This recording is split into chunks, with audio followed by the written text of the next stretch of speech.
agradecer a persistência e a consistência da última direção, dos últimos órgãos que ficaram do seu mandato, que tiveram a audácia de manter a chama viva deste projeto e assim também conseguiram sacar a fileira junto do Executivo da Câmara para que fosse uma realidade. Esse projeto manteve-se como algo que vai acontecer no futuro breve.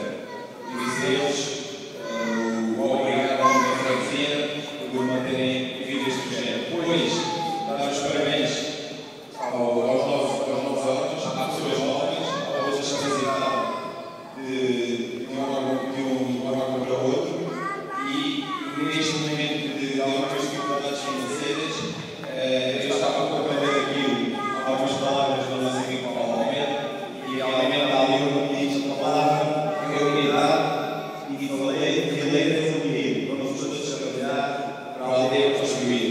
É mesmo isso que estamos, é neste momento em que estamos, e é com a ajuda de todos vai ser possível este projeto concluir. Como tal, digo a todos os novos eleitos que mantenham